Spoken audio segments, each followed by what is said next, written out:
It's billed as the most substantial work on Scotland's economic future that's ever been undertaken. Set up by the SNP in 2016, the Sustainable Growth Commission will publish its report this Friday.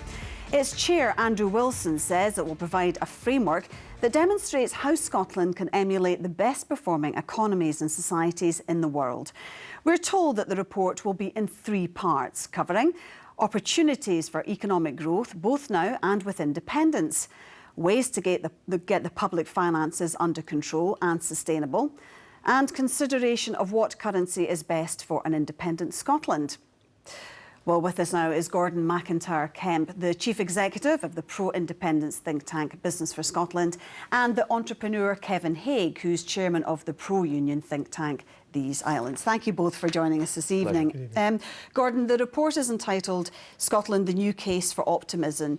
Do you think it will provide a radical model for the way forward? Well, I'm hoping it will provide a radical model, and I'm hoping that lots of the ideas and policies that Business for Scotland's members actually presented to the Commission will be in there. But I think more than hoping what's in it, I hope what it will do is that it will actually show the gap in the quality of governance between those that are running Scotland and those in the distant, disinterested, dysfunctional and frankly delusional on Brexit Westminster government. And I think that's clearly what people are looking to see here, is what are the plans? How do we drive Scotland's economy forward with the powers we've got right now, but possibly more importantly with the powers we'll get with independence. OK, and we can talk more about what you want in a second, but Kevin, we're told that the report says Scotland could learn key lessons from successful small countries like Denmark, Finland and New Zealand. Can we emulate them?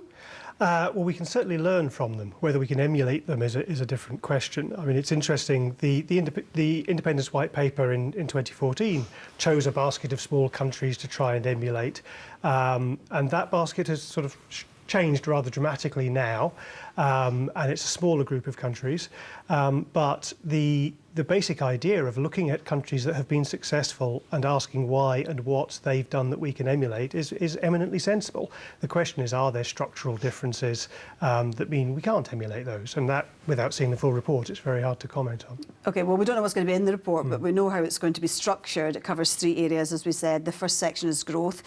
How do you think, Gordon, we can best deliver sustainable growth? Well, I think the key thing is actually to widen the way we actually measure economic performance. I mean, if you compare a small country like Denmark, for instance, with the UK, you'll find that up until last year, the UK's economy was growing more quickly. But Denmark, on every other matter that counts, on welfare, on health, on well-being, on feelings of security, of entrepreneurship, on the services that they were getting, Denmark was outperforming the UK. And I think that looking at well-being and sustainability, resource governance, these sort of things, is actually more important to actually make sure that the economy is working for the people of a nation rather than just working for an elite. And I think that's hopefully going to be core to what's in this report. Is Denmark the model to follow? I don't know whether Denmark's a model to follow. I think it's interesting hearing Gordon's words there. I mean, the first thing is it's not about how we measure what success is. I would suggest the first question is how we use the powers we've already got. And the press release that we've seen about the report does suggest that it will separate the things we can do with the powers we now have from the things that we require independence to do. And I'm particularly interested in the first, because when we talk about greater equality, better sharing of wealth in the country, actually the government has the powers to do those things at the moment in Scotland, because we have tax raising powers, we have welfare top-up powers, etc.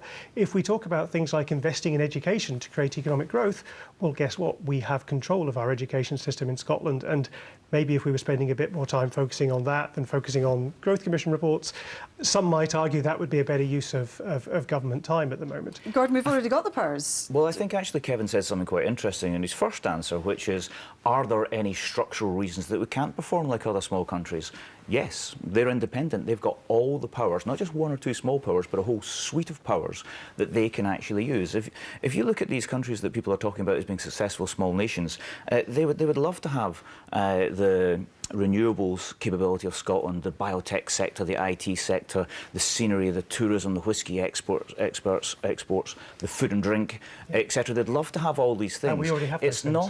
It's not about what they have that we don't.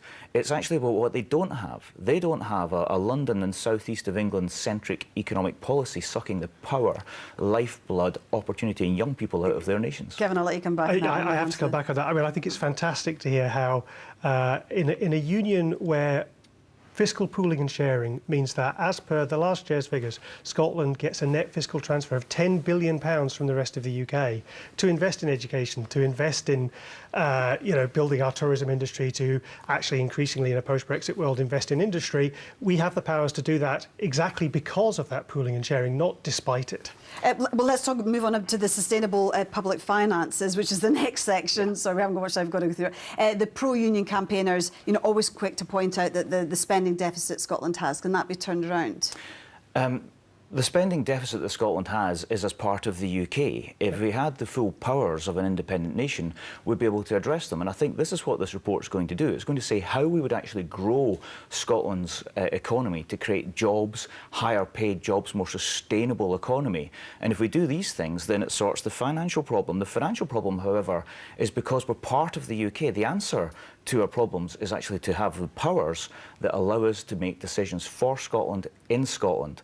And right now we've got a Westminster government that's actually threatening to take the Scottish Parliament to the Supreme Court to rip powers from us. Not good. So the answer is to have full powers then? I'm sorry, I'm not going to get dragged into an Article 50 debate, but that is nonsense what was just said. But when it comes to the ability to use those powers, I mean, this is Groundhog Day all over again. That we're going through here. Blaming Westminster for our inability to have a sustainable fiscal position is kind of nonsense when you realise that our revenue generation per capita is the same as the rest of the UK. Actually, is better than lots of reasons.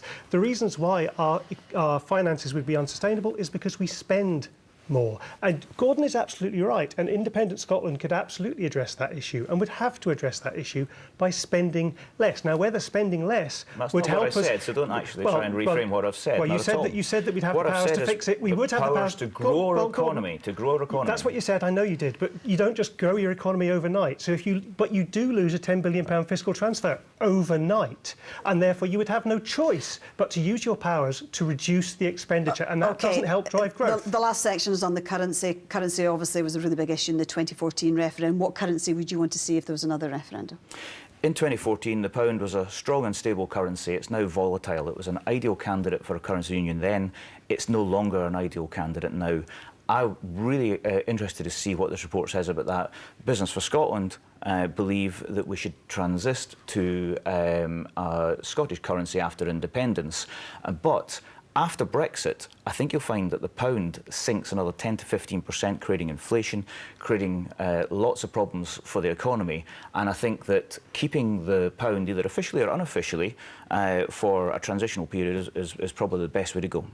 Could you see that happening? I think I could see the financial services industry in Scotland being pretty devastated by that approach, but also... Is that the ones that are actually planning to move to Europe because of Brexit? Yes, absolutely, and they wouldn't stay in Scotland if we were pegging sterling.